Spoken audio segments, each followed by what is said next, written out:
आदेश आदेश। मैं शावर मित्र आप सभी का स्वागत करता हूं। मकर राशि में 2024 के लिए क्या क्या चीज खास है। 2024 में मकर राशि वालों को कैरियर कैसा रहेगा। 2024 में मकर राशि वालों की शादी होगी। 2024 में क्या संतान की प्राप्ति होगी। 2024 में मकर राशि वालों का दाम्पत्य जीवन कैसा रहेगा। 2024 में मकर राशि वालों को धन मिलेगा। इन्हीं सभी चीजों पर चर्चा करेंगे विस्तार से। देखिए, पूरे वर्ष का राशिफल है तो 3 ग्रहों को मुख्य रूप से देखेंगे। पहले नंबर पर गुरुदेव बृहस्पति, दूसरे नंबर पर शनि और तीसरे नंबर पर राहु केतु पर विचार करेंगे। सबसे पहले बात करते हैं देवगुरु बृहस्पति की। देवगुरु बृहस्पति आपके 12वें स्थान के और आपके तृतीय स्थान के मालिक होते हैं, जो कि आपके लिए कारक नहीं होते। लेकिन देवगुरु बृहस्पति का चतुर्थ स्थान में बैठना आपके लिए बहुत कल्याणकारी है। अप्रैल में ये चेंज करेंगे। मई में आपके पंचम स्थान में आ जाएंगे, जो और भी गजब होगा। चतुर्थ स्थान में बैठ करके आपको क्या क्या दे रहे हैं पहले ये समझ लीजिए। सुखों की प्राप्ति आपको करवा रहे हैं, माँ का स्वास्थ्य अच्छा कर रहे हैं, माँ के द्वारा आपको आशीर्वाद दिया जा रहा है, जिसके कारण आपका भाग्य बन रहा है। तो माँ की सेवा करने में कोई कोताही मकर राशि वाले बिल्कुल भी ना बरतें। अब चतुर्थ स्थान में गुरुदेव का बैठना, सभी सुख सुविधाओं का आप भोग कर रहे हैं। मकर राशि वालों को अंतिम चरण की 7.5 चल रही है। उसके बावजूद बृहस्पति देव की कृपा के कारण सुख सुविधाओं में उनके कमी तो आ रही है, लेकिन उतनी कमी नहीं आ रही जितनी की 7.5 में आती है। इनकी जो दृष्टि है वो पड़ रही है आपके अष्टम स्थान पर। तो अष्टम स्थान पर दृष्टि पड़ने से धार्मिकता में आप प्रवृत्त हो रहे हैं। गुप्त चीजों का आपको ज्ञान हो रहा है। इंट्यूशंस पावर आपकी स्ट्रॉन्ग्स हो रही हैं। और इसी के साथ साथ जो लोग साधक हैं उनको कहीं ना कहीं सिद्धियां प्राप्त हो रही हैं। जनवरी से लेकर के अप्रैल के मध्य 10वें स्थान पर इनकी दृष्टि पड़ने से आपके व्यापार की समस्याओं को बहुत कम कर रहे हैं, जो कि शनिदेव के कारण आपके जीवन में आ रही थी। कैरियर में जो दिक्कतें बहुत ज्यादा होनी थी, उन दिक्कतों को बृहस्पति देव ने बहुत कम कर दिया है। 7.5 में आप अपने कैरियर को बना पा रहे हैं, ये बहुत बड़ी बात है। और इसका एक ही कारण है, वो है गुरुदेव। अब इनकी दृष्टि अपने ही घर पर 12वें भाव पर पड़ रही है। तो भैया, 12वें भाव पर इनकी दृष्टि पड़ने से आपकी यात्राएं हो रही हैं, फौरन से आपको जोड़ रहे हैं। विदेश यात्रा आपकी जनवरी से लेकर के अप्रैल तक हो सकती है। विदेश में आपका कोई ना कोई काम चल सकता है, अर्थात विदेश से अर्निंग के ये पूरे योग बना रहे हैं, क्योंकि यहाँ के ये स्वामी भी होते हैं। और जब कोई ग्रह अपने ही घर पर दृष्टि डालता है तो उस घर को मजबूत करता है, अर्थात अपव्यय से आप बच रहे हैं। शनिदेव के कारण जो दिक्कतें आपको थी, उन दिक्कतों को काफी कम बृहस्पति देव ने कर दिया है। अब मई में बृहस्पति देव पंचम घर में आ जाएंगे। तो पंचम घर में आने से क्या होगा कि सबसे पहले तो आपके प्रेम जीवन में जो समस्याएं थी वो आपकी समाप्त हो जाएंगी। प्रेमी प्रेमिका के बीच प्यार बढ़ेगा, आप एक दूसरे को समझ पाएंगे।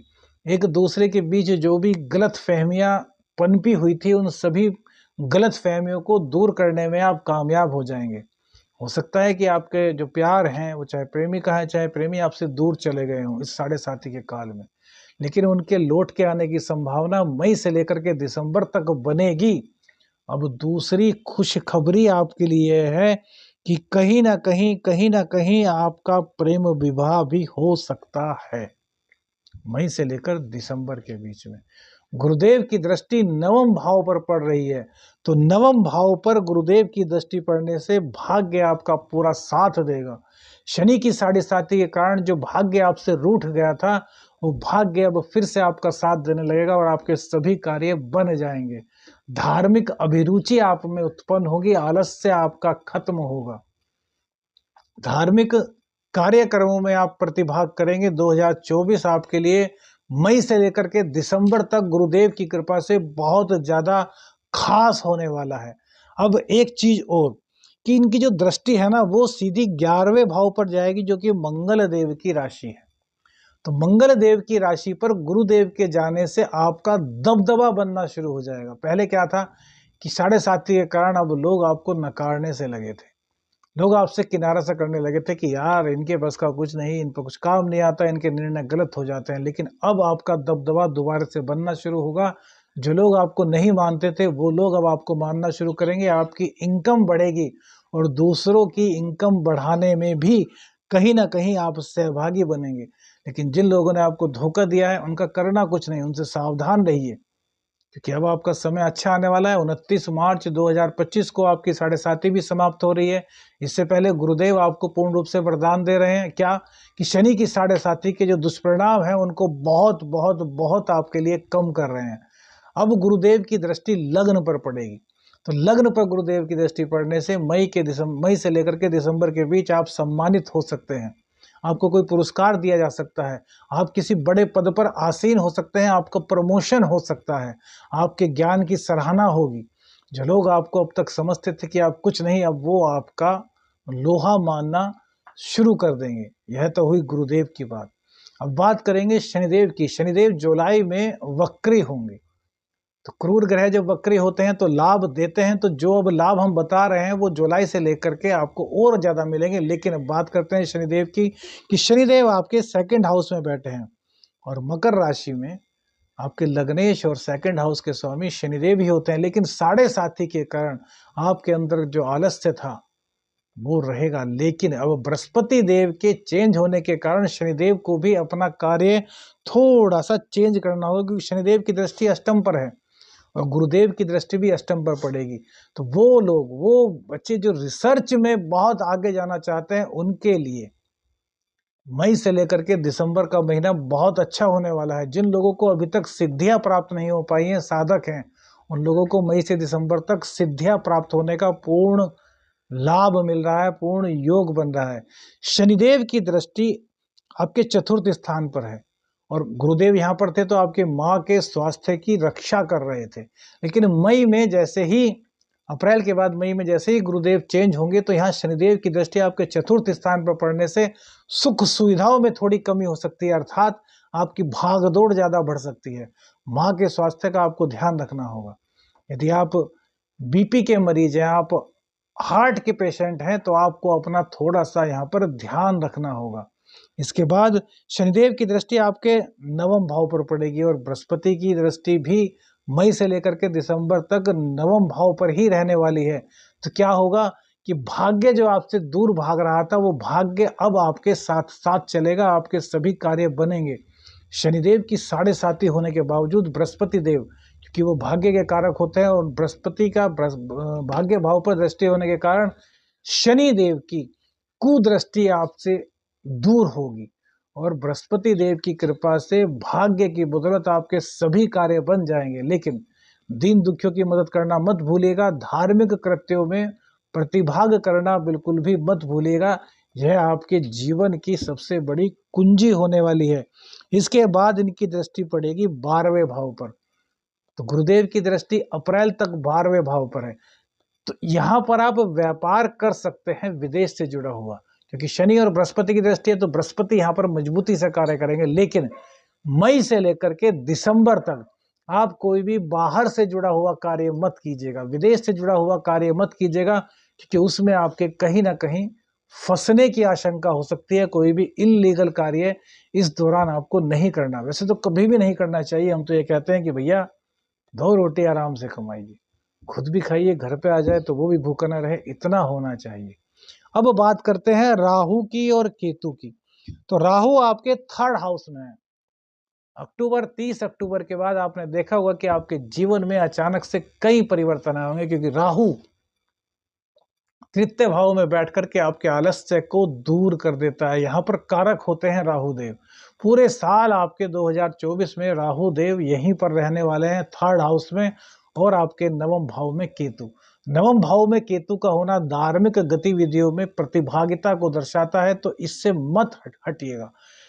हो सके तो भैया महीने में 1 बार 2 बार किसी भी मंदिर की प्राचीर पर तिकोना झंडा भगवा लहरा दीजिए। इससे केतु के दुष्प्रभाव आपके दूर हो जाएंगे, आपके भाग्य में बढ़ोतरी होगी। राहु की जो दृष्टि है वह आपके 7वें भाव पर पड़ेगी।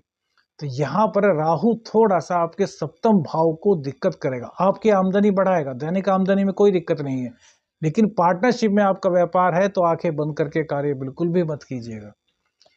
दाम्पत्य जीवन में थोड़ा आपको ध्यान रखना है कि किसी और की बातों में आपको नहीं आना। मिसअंडरस्टैंडिंग को दोनों को मिलकर के ही दूर कर लेना है। किसी और की बातों में आएंगे तो दाम्पत्य में आपके दिक्कत उत्पन्न हो जाएगी। नवम पर राहु की दृष्टि होने से धर्म के प्रति थोड़ी सी अरुचि बढ़ सकती है। हालांकि बृहस्पति देव संभाल रहे हैं, लेकिन फिर भी अरुचि बढ़ सकती है। आपके मन में कुछ अलग तरह के विचार आ सकते हैं, तो उन विचारों से आपको बच कर के रहना होगा। उसके बाद 11वें भाव पर इनकी दृष्टि होना, यहाँ राहु देव कारगर होते हैं। 11वें स्थान में राहु देव हो या 11वें स्थान पर राहु की दृष्टि हो तो अचानक से धन के लाभ आपको बनाते हैं। तो यहाँ पर राहु देव आपके लिए बहुत कल्याणकारी रहेंगे। लेकिन यदि दाम्पत्य जीवन में ज्यादा दिक्कत महसूस करते हैं तो एक ट्रांसपेरेंट बोतल में, कांच की बोतल में गौमूत्र भर लीजिए और अपने घर में किसी भी अलमारी के ऊपर अर्थात ऊंचे स्थान पर ढक्कन बंद करके रख दीजिए। इससे दाम्पत्य जीवन में यदि दिक्कत आएंगी तो वो समाप्त हो जाएंगी। अब बात करते हैं कि 2024 में मकर राशि का भाग्य कैसा रहेगा। तो भैया आपके भाग्येश हैं बुध देव, तो ये बहुत अच्छा रहने वाला है। फरवरी, मार्च, अप्रैल, मई, जून गजब रहेगा। जुलाई में थोड़ा सा खराब होगा, अगस्त में बहुत अच्छा रहने वाला है, सितंबर में थोड़ी सी दिक्कत होगी, लेकिन अक्टूबर, नवंबर, दिसंबर यह महीने भाग्य के हिसाब से आपके बहुत अच्छे रहेंगे। बात करते हैं कैरियर की, तो आपके कैरियर के जो कैरियर को देखा जाता है वो आपको दशम स्थान से देखा जाता है। तो दशम स्थान के स्वामी होते हैं शुक्र देव। तो फरवरी, मार्च, अप्रैल, मई, जून, जून तक आपका समय कैरियर की वजह से बहुत बड़ा है। नौकरी मिल जाएगी, नौकरी में कोई दिक्कत थी वो दूर हो जाएगी, लेकिन उसके एक महीने थोड़ी दिक्कत रहेगी। फिर अगस्त में आपको हर चीज मिलेगी। सितंबर थोड़ी सी दिक्कत में रहेगा, लेकिन अक्टूबर, नवंबर, दिसंबर यह आपके कैरियर की वजह से बहुत बहुत बहुत अच्छे रहने वाले हैं। सूर्य देव पर जरूर विचार कीजिएगा। अष्टमेश होते हैं सूर्य देव, कारक नहीं होते मकर राशि में, लेकिन आत्मा के कारक हैं। तो सूर्य देव को अर्घ देना बिल्कुल बंद मत कीजिएगा। और शनि की वजह से यदि ज्यादा दिक्कत हो तो 11 शनिवार एक तवा लीजिए, नया तवा शनिवार को लीजिए, अपने सिर से क्लॉकवाइज 7 बार अपने सिर से उतारिए और 12 बजे के करीब जो शनिदान लेते हैं उनको दे दीजिए, दोपहर में 12 बजे। 11 शनिवार कर लेंगे, आपकी दिक्कतें समाप्त हो जाएंगी। आदेश आदेश अलख निरंजन। हर हर महादेव।